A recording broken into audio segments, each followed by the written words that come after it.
na ang Quran ay katulad ng sinabi natin na katulad ng claim or ayon doon sa mga mangilan-ngilang mga tao na pinapasinungalingan nila ang Quran or ang Prophet Muhammad sallallahu alaihi wasallam or kinopya ito or salita lang ng tao. No. Kapag subukan po natin basahin ang Quran, kapag binasa natin ang Quran, para tayong nakikipag-usap direct doon sa Allah subhanahu wa ta'ala ang salita na nagme-may-ari sa loob ng Quran.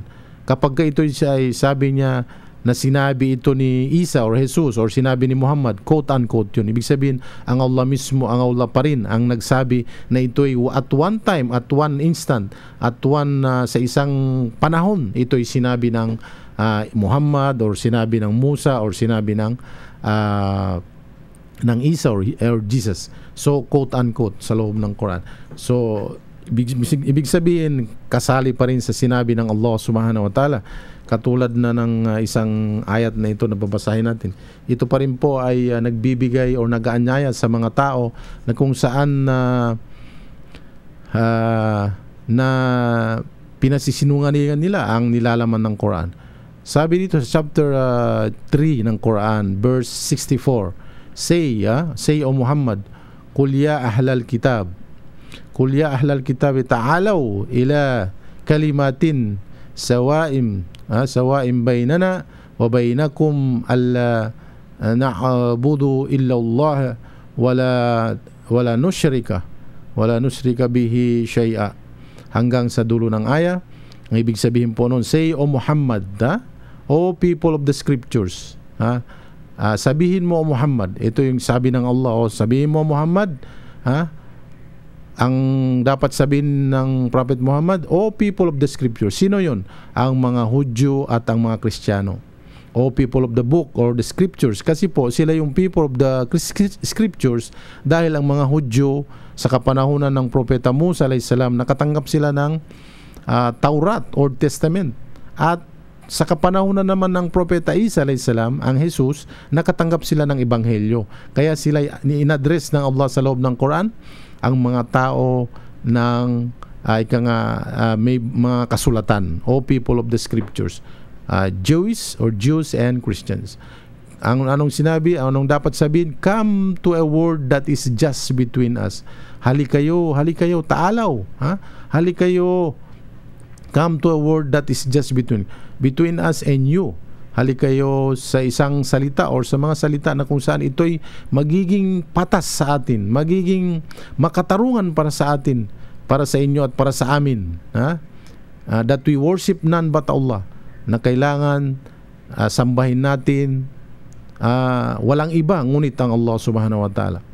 Come to a word that is just between us and you, that we worship none but Allah alone, and that we associate no partners with Him. At huwag natin siyang bigyan ng kapartner or bigyan ng associate ng pagka-divinity or whatever na ang Allah subhanahu wa ta'ala. And that none of us shall take others as lords beside Allah. At wala sa atin ang maglalagay or sasamba ng ibang Panginoon maliban lamang sa Allah subhanahu wa ta'ala. At sinabi rito, then if they turn away, say, ngunit kung sila ay tatalikod, sabihin mo sa kanila, bear witness that we are Muslim. At ang sasabihin sa kanila, saksihan ninyo na kami ay mga Muslim. Dahil doon sa kabilang buhay, doon po ang mga naninisi or nagbibigay ng tumuturo or tinuturo ang ibang mga tao na, bakit hindi mo pinadala sa akin ang mensahe? Sabi ng kaibigan na, let's say Arnold sa kaibigan ng Abdullah, pare, ba't hindi mo sinabi sa akin yan pala ang mensahe ng dakilang tagapaglikha nung nandun pa tayo sa mundo? So kaya saksihan nyo, kaya sinabi rito, saksihan nyo na kami ay mga Muslim. Dahil kayo ay tumalikod, wala kami magagawa. Ngunit saksihan nyo, ayaw namin masisi doon sa kabilang buhay. Nasisisihin nyo kami, bakit hindi namin pinarating at hindi kayo inanyayahan sa pagsamba sa nag-iisang dakilang tagapaglikha. So saksihan nyo kami mga Muslim. Ang mga Muslim yung tumalima, sumunod at sumuko ng merong sinseridad at may kapayapaan.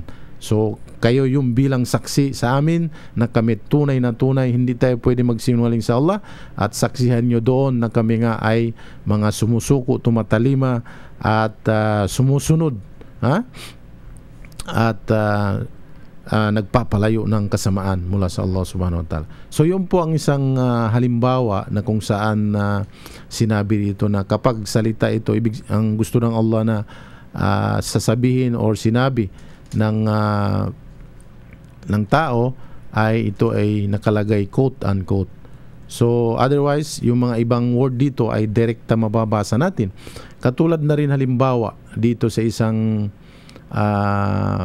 chapter 3 pa rin, verse 61. Ito po ay isang maganda. Ito ay babasahin natin na lang sa English dahil medyo mahaba. Then whoever dispute with you concerning him, at kung sino-sino man o Muhammad ang makikipagtalo sa iyo tungkol kay Jesus or tungkol kay Jesus or Isa anak ni Maria, after all this knowledge